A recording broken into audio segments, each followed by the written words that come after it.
नमस्ते बच्चों।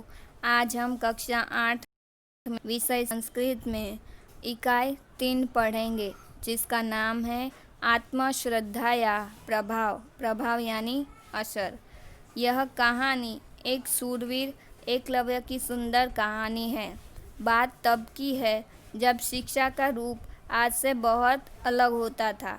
उस समय के विद्यालय गुरुकुल हुआ करते थे। विद्यार्थी को शिक्षा ग्रहण करने के लिए अपने गुरु के पास आश्रम में रहना पड़ता था। पहले स्कूल की व्यवस्था नहीं थी।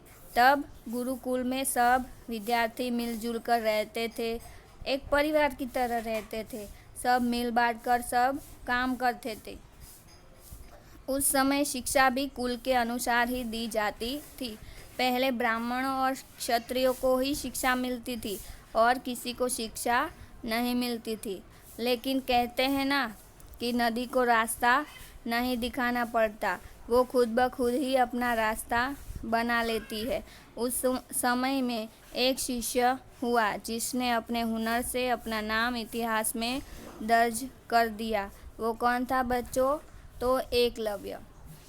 यह एकलव्य की और द्रोणाचार्य की कहानी है। एकः बालकः आसीत्। एक बालक था। तस्य नाम एकलव्य आसीत्। उसका नाम एकलव्य था। स धनुर्विद्या पठितुम् इच्छति स्म। वह धनुर्विद्या पढ़ना चाहता था। एकदा सः द्रोणाचार्यस्य समीपम् अगच्छत्।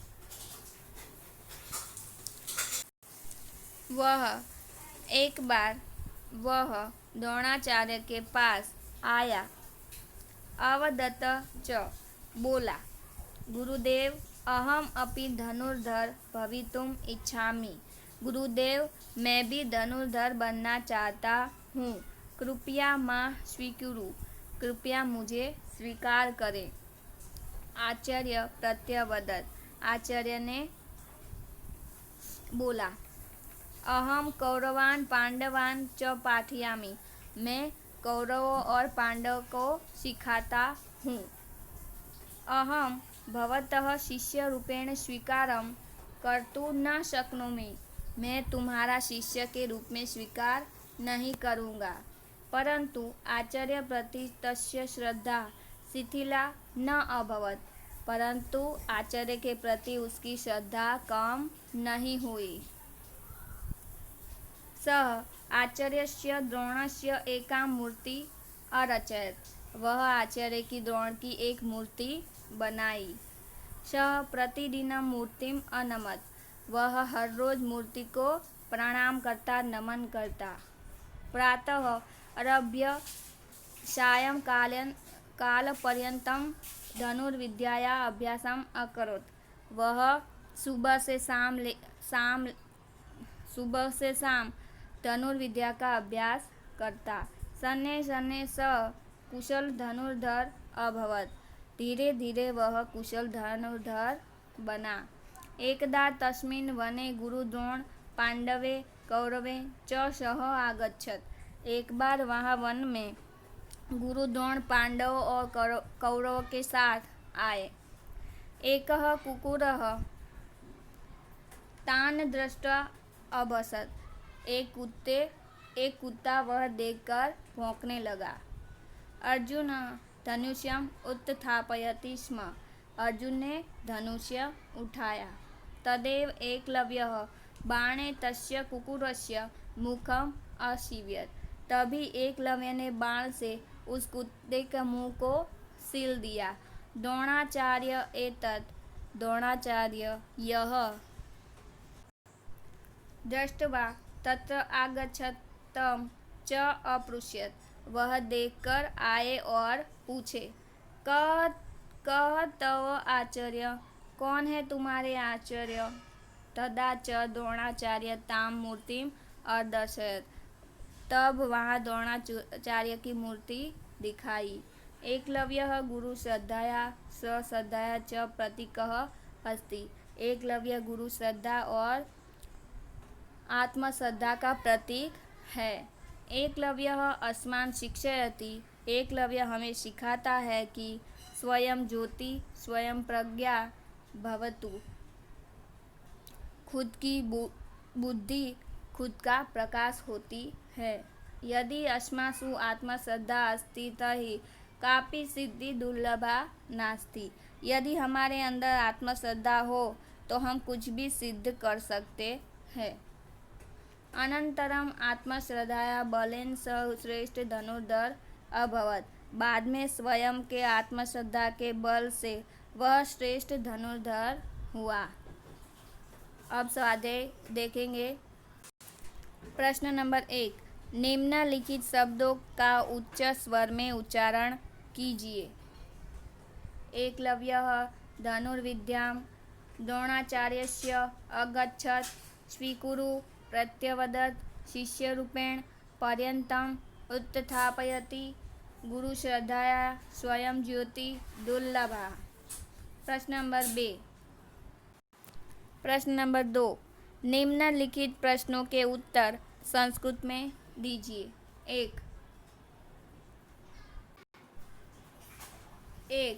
एकलव्यः धनुर्विद्यां पठितुं कस्य समीपम् अगच्छत्। जवाब, एकलव्यः धनुर्विद्या पठितुं द्रोणाचार्यस्य समीपम् अगच्छत्। 2, एकलव्यः द्रोणां किम् अवदत्। एकलव्यः द्रोणाम् अवदत्, गुरुदेव अहमपि धनुर्धर भवितुम् इच्छामि, कृपया मां स्वीकुरु इति। 3, द्रोणः एकलव्यं किम् अकथयत्। द्रोणः एकलव्यम् अकथयत्, अहं कौरवान् पाण्डवान् च पाठयामि, अहं भवतः शिष्यरूपेण स्वीकारं कर्तुं न शक्नोमि। 4, एकलव्यः बाणे किम् अकरोत्। जवाब, एकलव्यः बाणे कुकुरस्य मुखम् असीव्यत्।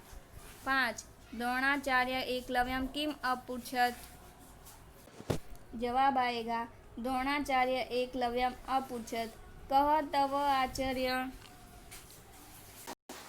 प्रश्न नंबर 3, कोष्टक में दिए शब्दों में से योग्य शब्द चुनकर खाली जगह भरें। तो ये देखकर यहाँ पे खाली जगह भरनी है।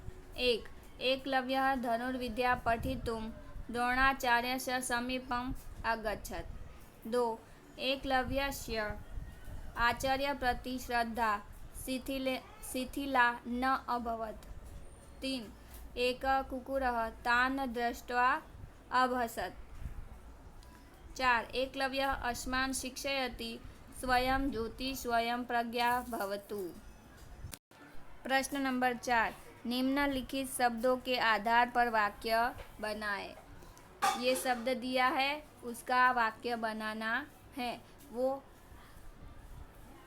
जैसे कि एक धनुर्धर।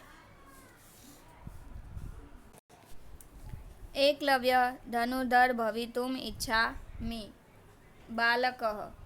बालकः पाठशाला गच्छति। शिष्य, कौरवान् पाठवान् द्रोणाचार्यस्य शिष्य भवितुम्। 4, कुकुरः, एकलव्यः कुकुरस्य बाणे मुखम् असीव्यत्। नीचे दिए गए सही विधानों के सामने आम और गलत विधानों के सामने न लिखिए। 1, एकलव्य ईश्वर श्रद्धाया प्रतीक अस्ति। तो जवाब में आएगा न। प्रश्न नंबर 2, एकलव्यः बाणे कुकुरस्य मुखम् असीव्यत्। तो जवाब आएगा आम, यानी सही। 3, आचार्य प्रति एकलव्यस्य श्रद्धा शिथिला अभवत्। तो सही आएगा, मतलब आम। 4, द्रोणाचार्य एकलव्यस्य शिष्य रूपेण स्वीकारं कर्तुं न शक्नोति। तो जवाब आएगा आम। प्रश्न नंबर 6, उदाहरण में दर्शाए अनुसार कोष्टक में दिए गए धातुओं के रूप बनाकर खाली जगह में लिखें। उदाहरण देखिए। स धनुर्विद्यां खाली जगह इच्छति।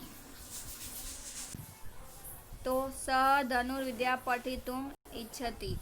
तो धातु के रूप तुम, पठितुम, भवतुम, भवितुम, खादितुम ऐसा लगाना है। जैसे कि 1 स अध्यापकम खाली जगह इच्छति तो भवितुम। 2 अहम रोटिका खादितुम इच्छामि खादका खादितुम। 3 भवान उद्याने चलितुम इच्छति वा चलका चलितुम। प्रश्न नंबर 7 धनुष का चित्र बनाइए। तो यहाँ पे धनुष का चित्र बनाना है, आपको ये स्वाध्याय कॉपी में करना है। तो बच्चों, इस कहानी से हमें क्या सीख मिलती है बच्चों? तो ये महाभारत की कहानी है जिसमें हमें यह सीख मिलती है कि किसी काम के लिए आपकी इच्छा प्रबल हो तो कोई भी बाधा आपको उस काम को करने से कोई नहीं रोक सकता। इसी प्रबल इच्छा से एकलव्य ने गुरु की मूर्ति को एक माध्यम की तरह धनुष विद्या में एक बहुत बड़ी महारत हासिल की और उसको गुरु द्रोणाचार्य को गुरु दक्षिणा में एक अंगूठा भी काट कर दे दिया। अस्तु।